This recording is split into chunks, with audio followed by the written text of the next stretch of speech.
Yang nomor 3, dari awal dia sudah lillahi ta'ala. Seperti sering kita hadapi ini Pak, sering kita lakukan, yang kita alami ini. Dari awal kita lillahi ta'ala. Ada atasan kita, ustadz senior kita, ada tetangga kita, ada mertua kita, atau calon mertua kita bagi anak-anak muda itu. Pas sholatnya di samping kita.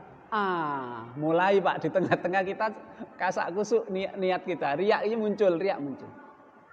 Kalau di tengah-tengah itu muncul riak, kemudian hati kita menepis perasaan riak itu, insya Allah riaknya tidak mempengaruhi amal, karena kita berusaha untuk memeranginya. Nah, sekarang pertanyaannya, seandainya kita tidak berusaha untuk memeranginya Pak, kita biarkan riak itu ada, kita nikmati dan kita lanjutkan riak itu. Ini yang jadi masalah. Dan para ulama-ulama salafus saleh ini mereka berbeda pendapat. Tapi Imam Ibnu Rajab Al-Hambali, beliau memilih bahwa amalannya tidak batal. Amalannya tidak batal karena dari awal dia niatnya lillahi ta'ala. Amalnya tidak batal, nggak harus ngulangi. Sah, sudah sah. Cuma dia mendapatkan dosa. Satu, dia mendapatkan dosa. Yang kedua, pahala dari amal tersebut akan berkurang karena dia kurangi dengan riya tersebut. Dan ini adalah ibadah-ibadah yang akhirnya sambung dengan awalnya Pak. Seperti sholat, seperti puasa. Puasa kan sambung pagi sampai maghrib, subuh sampai maghrib. Sholat, takbiratul ihram sampai salam. Haji, umroh, itu kan dari niat sampai tahallul selesai.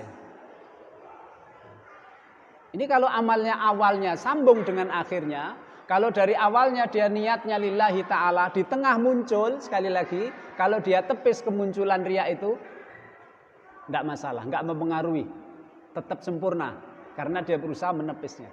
Tapi kalau dia biarkan, dia nikmati, dia lanjutkan riyanya, Imam Ibnu Rajab Al-Hambali beliau mengatakan, beliau memilih pendapat tetap sah amal itu,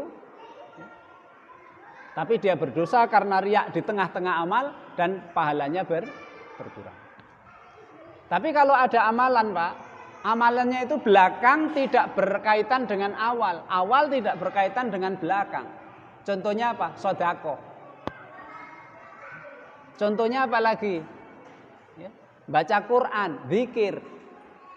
Baca Quran itu kan setiap ayat kan beda. Ayat awal dibaca sampai akhir kan tidak ada kaitannya. Bisa dipotong begitu Pak. Makanya ketika dari awal dia lillahi ta'ala, terus di tengah muncul riya. Dari awal sampai kemunculan riya, pahalanya ditulis oleh Allah genep. Karena tidak sambung, tidak berkaitan awal dengan akhir.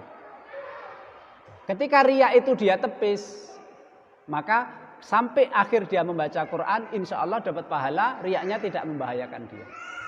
Tapi kalau dia lanjutkan riyanya, maka yang mulai dari riya sampai akhir, itulah dia dosa, itulah Allah tidak terima amal perbuatannya. Tapi kalau dari awal sampai muncul riya kan diterima, karena amal ini tidak berkaitan awal dan akhirnya, bisa dipotong-potong, bisa dipisah-pisah. Seperti contohnya Pak, Ramadan, dia mau ngasih takjil jamaah masjid selama 5 hari. Hari pertama ikhlas, hari kedua ikhlas, hari ketiga ikhlas, hari keempat dan kelima ini muncul riya.